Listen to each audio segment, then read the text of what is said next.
Have I ever mentioned how much I really hate the whole item bag system in Gen 1?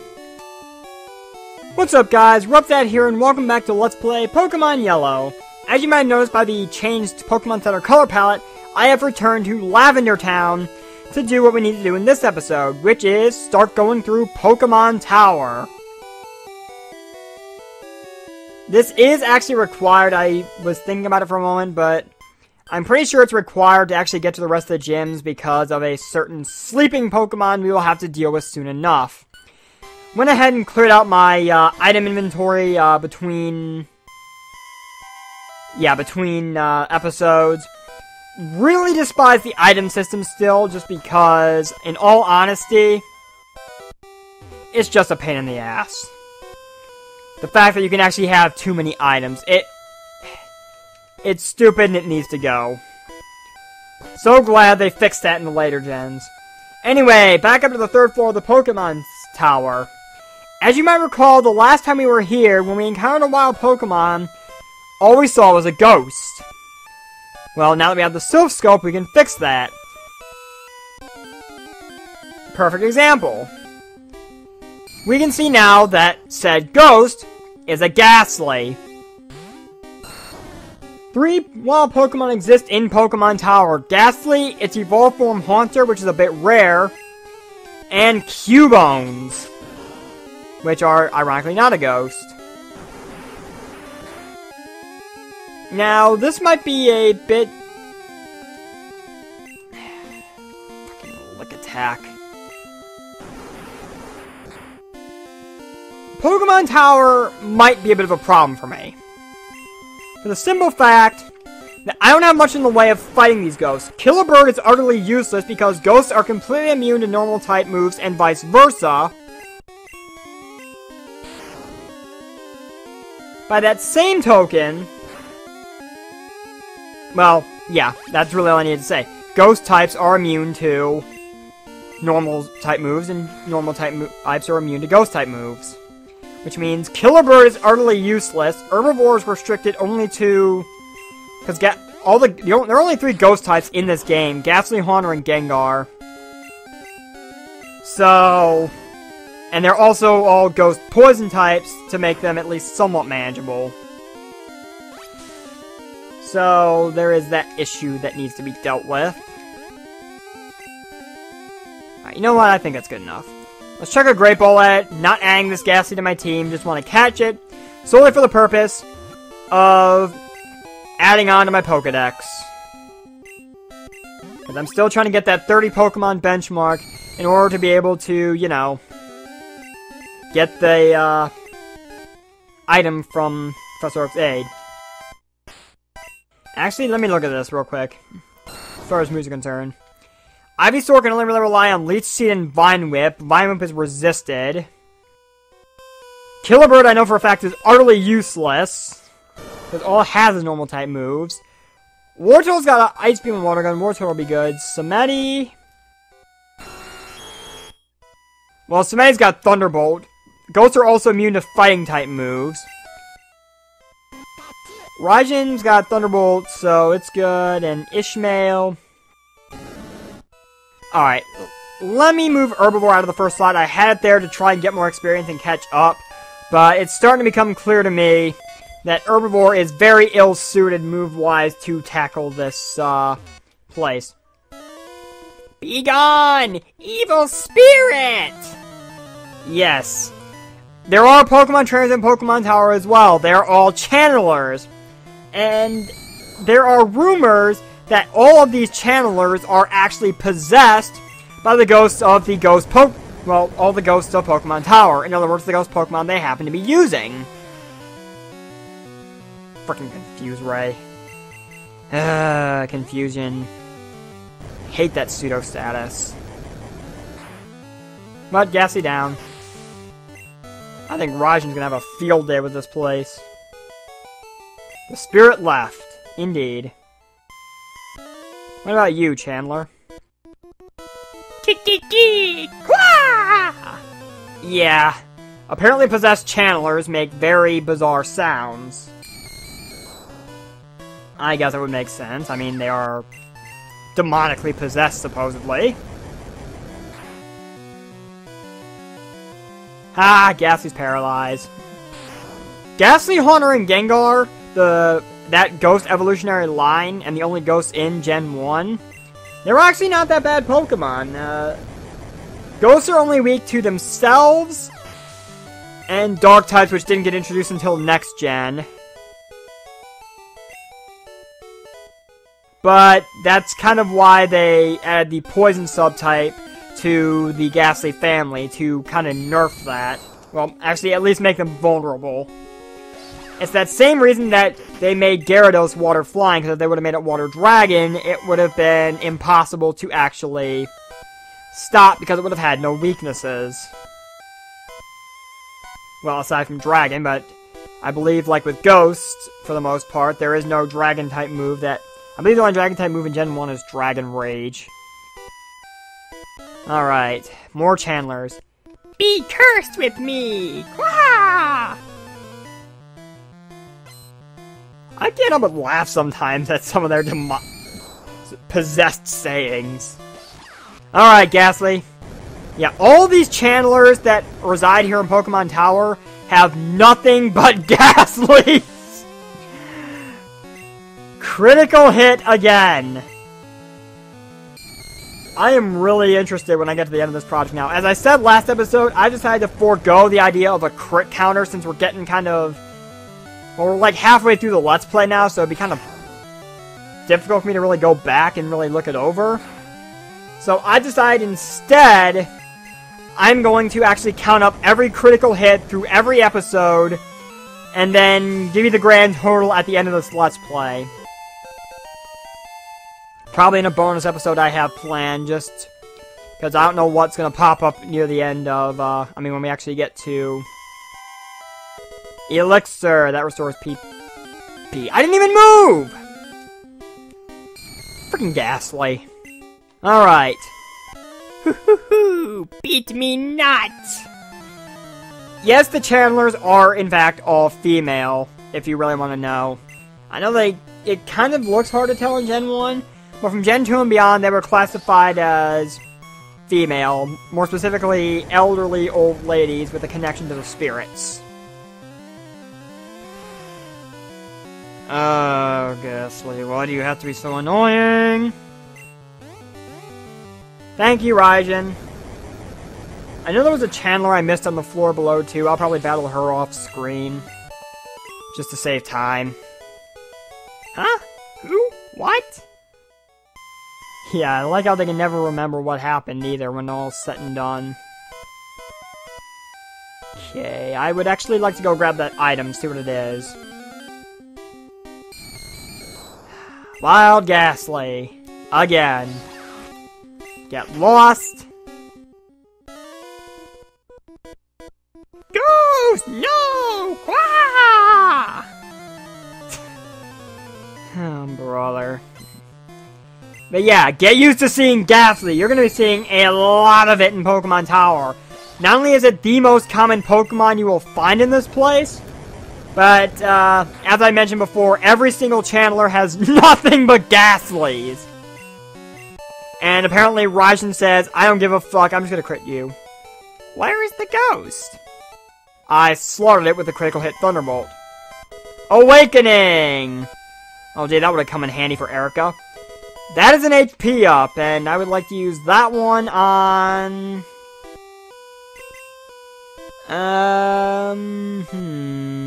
Let's use it on Herbivore again. Alright. Onward and upward. Actually, I should... Oh, wait, no. Is this the floor? Yes, it is. Alright. First, let me deal with this, Oh.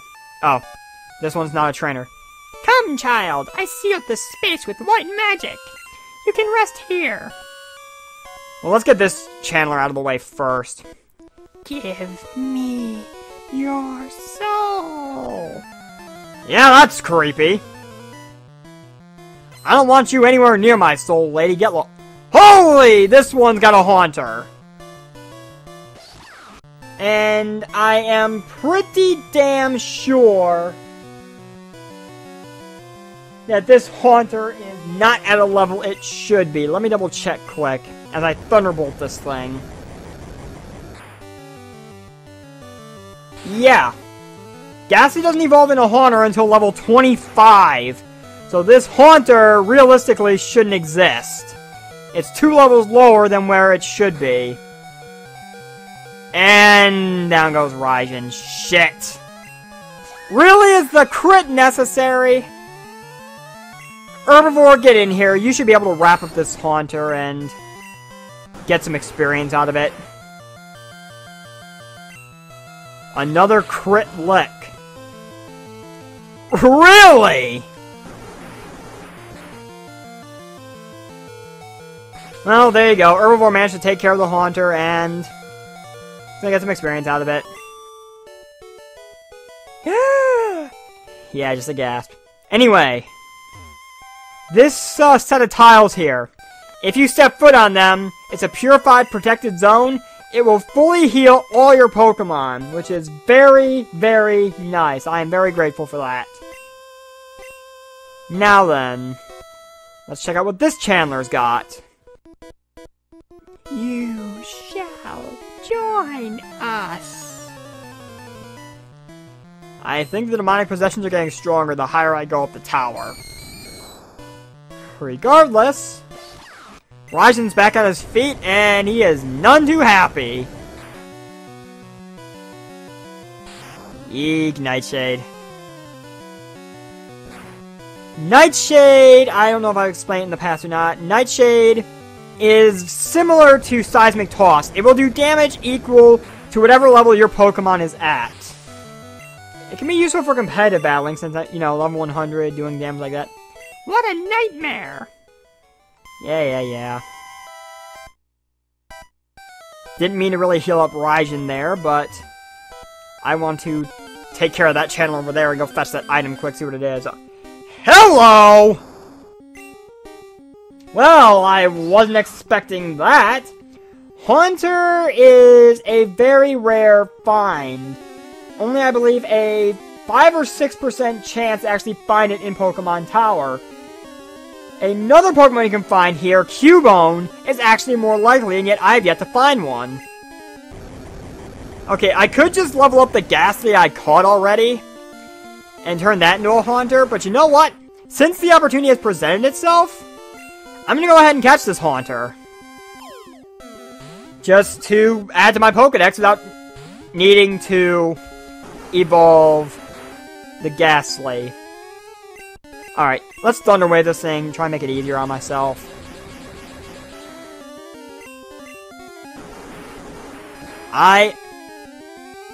And apparently, I realize this Haunter is at level 22, so again, another case where we can catch a Pokemon that's pretty out of sequence in terms of what level it should be at. And this Haunter's really giving me problems. Alright, I know something that can weaken it a bit more without risk. Alright, Herbivore, do your stuff. Yeah, Nightshade just looks weird. How they, animated the move. That was a crit? Okay, Great Ball, go.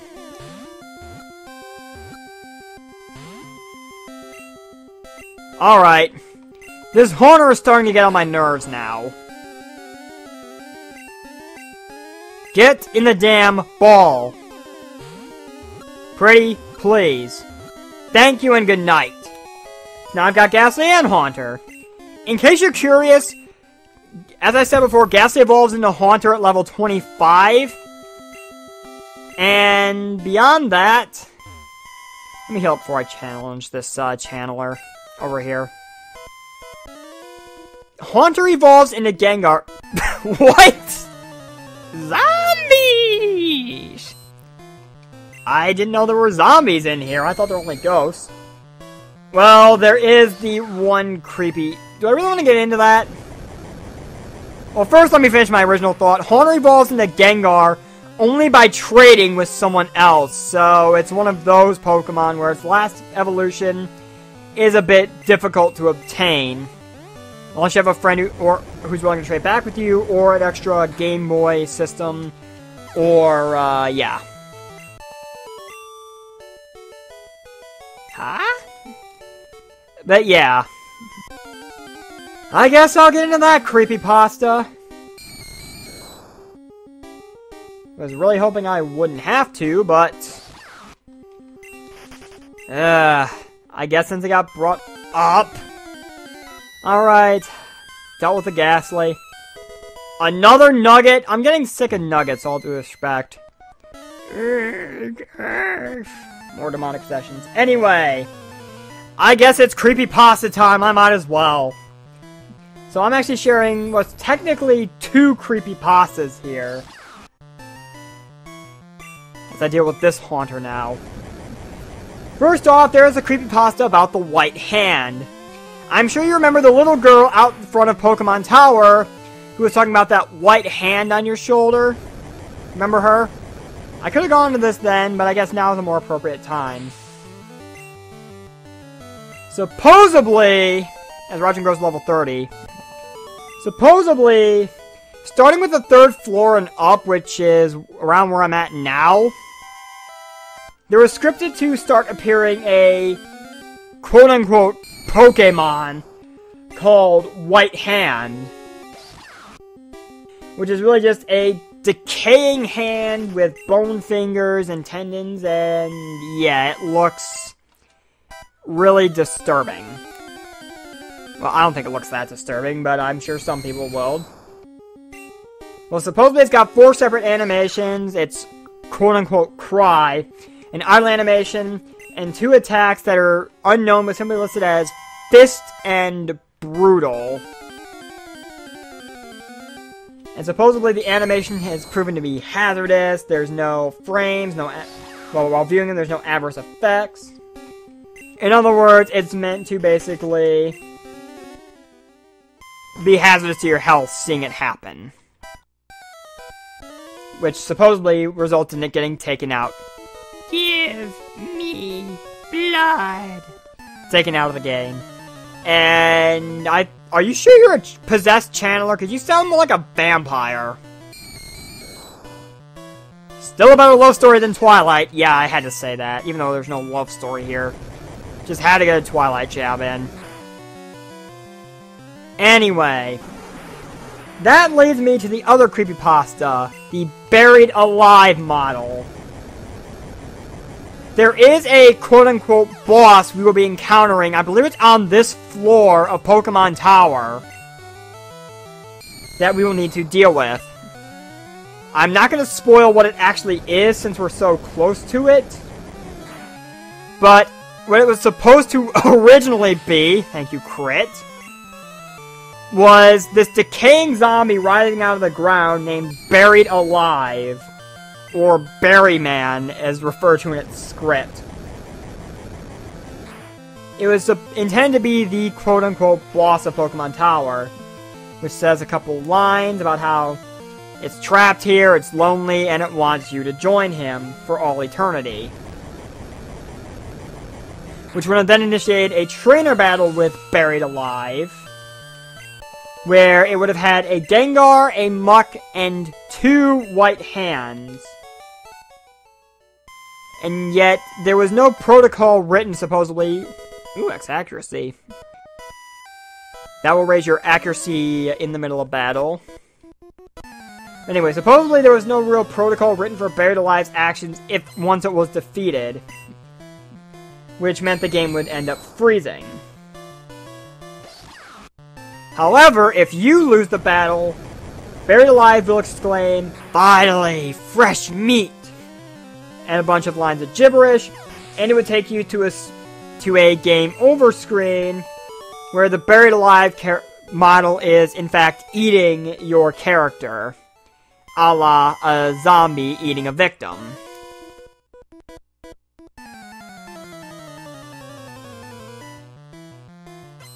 Yeah, pretty creepy. But of course, that's one of those things that's just thrown in with the Lavender Town Syndrome, which is a whole other series of creepypastas in and of itself. that I don't know if I'll get into them. Actually, let me know in the comments if you want me to actually... Even though we're going to be done with Lavender Town after I'm finished here in Pokémon Tower, and a few other quick things afterwards. But, if you guys want me to keep reading Pokemon creepypastas, going forward for future episodes, let me know as I find another rare candy. I might actually look into actually reading those on a more regular basis, just for your amusement, while maybe during periods where I actually have nothing else to talk about, perhaps? I don't know. It's an idea. Let me know if you guys are interested in such a thing. Alright, here we are. Before I proceed any further, I want to move Raijin out of my top slot. Let's go ahead and give that one to Herbivore now. You will see why in just a moment. Be gone, intruders. So yeah, instead of buried alive, we got this. A ghost appeared. The oscilloscope unveiled its identity, and it is... a Marowak. The Ghost Marowak, to be specific. Even though it is technically a ghost, it still functions like a normal Marowak, which is a pure ground type. This thing is at level 30. I'm actually putting up a boss bio for it because it is technically a boss, and it actually has different moves between the versions. In Red and Blue, and the Japanese Green version, which became our Blue version, Marowak knows Growl, Bone Club, Leer, and Focus Energy. In Yellow, it knows Tail Whip, Leer, Bone Club, and Headbutt. No idea why Tail Whip and Leer.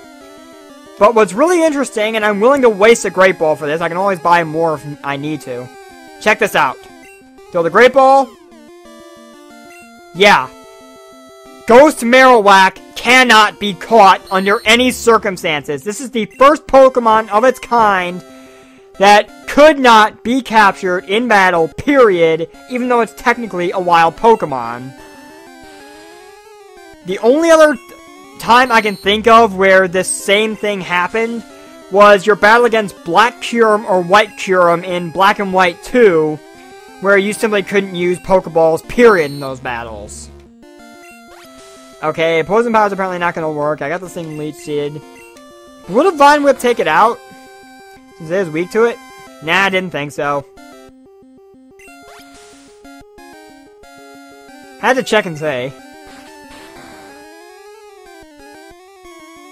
And this thing's gonna die after this turn anyway.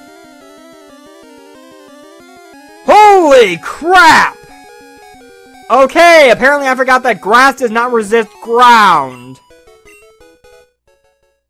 The ghost was the restless soul of Cubone's mother. The mother's soul was calm and it departed to the afterlife.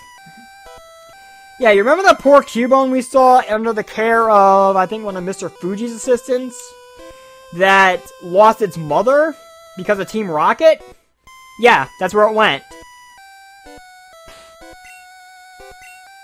Speaking of Team Rocket, since I'm so close to the top, I might as well wrap it up anyway. On this floor, in Red and Blue, you would battle 3 Rocket Grunts all in a row. One with 2 Zubats and its evolved form Golbat. One with a Coughing and a Drowsy. And one with 2 Zubats, a Rattata, and a Raticate. In the Yellow version, however, Jesse and James are back once again. And they've got Mr. Fuji held captive. I'm misspelling a grandpa. Interesting. Render myself invisible, prepare to fight. That's a neat little line. Anyway, Jesse and James are back again. Once again, they have 3 Pokemon, and they're going to lead with Meowth this time. Level 27 now. Still knows Growl, Bite, Screech, and Payday, so there's not much new to it. I'm going to take the opportunity to show off Killer Bird's Razor Wind attack. It's going to take a turn to charge up first, but it is a pretty powerful attack, and it does get stabbed since Pidgeotto's normal flying type. Look at that. And a quick attack to wrap things up for good measure.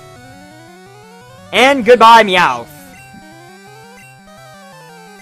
And now, Jesse and James' Pokemon have evolved! So Jesse's Ekans has now become an Arbok, level 27, with Bite, Leer, Poison, Sting, and Glare. Its moveset is unchanged from when it was an Ekans back in the Rocket Hideout. Samedi, however, is unimpressed. The Lord of the Dead is not pleased with Team Rocket for the disrespect they have shown to both the dead and Pokemon. So this is a dead Arbok. Well, it will be in a moment. So long, sucker! And good riddance. And now James coughing, or should I say wheezing now. Level 27. With Tackle, Smog, and it has also gained Sludge, which I believe is the most powerful Poison-type move as of Gen 1. But yeah, Team Rocket again, yellow only, but they're not too threatening still. And why use Smog? Samedi as a poison type cannot be poisoned. So why? I would have gone with Sludge if it was more, since it's more powerful. Or at least Tackle, because Tackle would actually do probably more damage than anything else. And good night, Weezing, with a crit. That's what you keep saying. But I have yet to regret anything. And it looks like Team Rocket's blasting off again. Yeah, get out of here. So let's rescue Mr. Fuji. Who kind of looks like sort of an... Okay, maybe not so much if you look hard enough, but... Yeah, we came to save you. He came here of his own free will. He came to calm the soul of Cubone's mother, which I have done. You are very welcome. So yes, it's time to follow him back to his home here at the Pokemon house. Yes, sir. My Pokedex quest may fail without love for my Pokemon. So he's gonna give us the Pokeflute. Upon hearing the Pokeflute, sleeping Pokemon will spring awake, and it works on all sleeping Pokemon. You can actually use the Pokeflute in battle to wake up Pokemon instead of having to waste an awakening. Which is rather neat, actually. So that's actually going to do it for this episode. I'm just going to go to the shop, sell that nugget, and also buy some more Great Balls for what I want to do next. Where's the nugget? There it is. And considering that, I think I'm going to sell that Awakening too, since I don't need it anymore. So yeah, that's it for this episode, and that's it for Lavender Town. So, I will reiterate one last time.